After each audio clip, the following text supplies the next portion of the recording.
Maka tahfiz ya.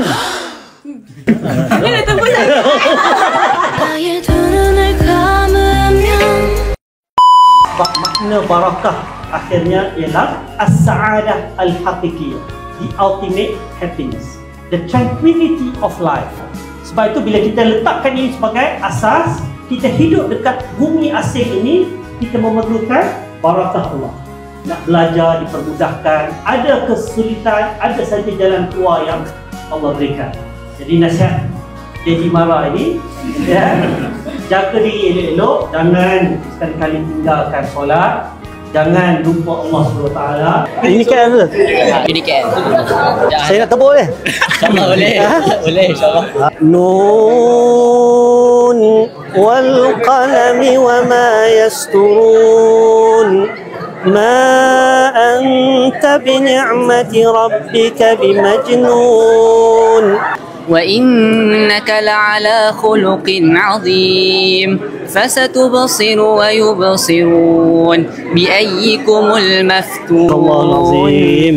Okey, bagus. Teruskan belajar Macam peraja perempuan tadi yang saya pergi lepas zuhur kan lepas zuhur.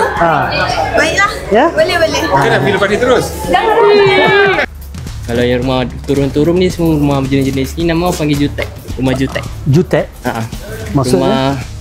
Dia rumah bertingkat-tingkat, semua ada penghuni lain-lain. Assalamualaikum. Oh, dia ada macam apa, macam studio lah. Bilik ada 3. 3 bilik? Ni bilik Is? Ni bilik Is. Pelajar-pelajar pun lebih kurang macam ni juga? Ya. Kalau rumah lain pun lebih kurang macam ni, cuma mungkin saiznya kecil sikit lah. Ada yang kecil, ada yang besar. Tuan rumah yang baik dia pertama. Okey sangat. Alhamdulillah lah, ni antara yang cantik. Sama macam tadi, dia tingkat dia macam ni. Dia okey je. Apa masalah yang biasa? Saya sebab tahun lepas kulat. Bilik sebelah pun cantik. Bilik sebelah bilik ni. Bilik saya. Dia nama apa? Saya Naza. Naza? Zuraida. Naza orang mana? Kelantan. Oh, Kelantan? Kelantan. Kelantan mana? Pasir Putih. Pasir Putih? Sarah? Zuraida. Zuraida asal mana? Saya dulu Greek, lahir kat Greek. Tapi sekarang saya Pasir Putih ni Greek. Ya, tak nak tunjukkan saya ni dua-dua kata bertanda ni. Saya orang Kelantan Persia. Bila air ni? Besar lah. Okey. Besar sangat. Besar lah air. Ada dia punya kedai market, boleh beli macam sayur semua, senanglah beli. Assalamualaikum. Ni datang nak beraya. Boleh? Bilik cantik. TKC dulu sekolah? Kisah. Oh, Ustazah ni. Sebelum kisah sekolah ni? Sebelum saya semaka, SMKA Kuala Lumpur. Semaka? Maka tahfiz kan? Kena tebus lagi. Tebus Sekali-sekali.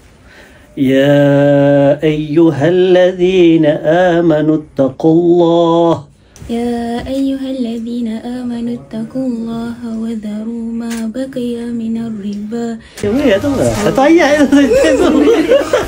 Murajaah tiap hari. InsyaAllah saya pergi kelas pakai tekho yang ni. Okey, you all semua. Terima kasih. Cek. Yang bergambar dah.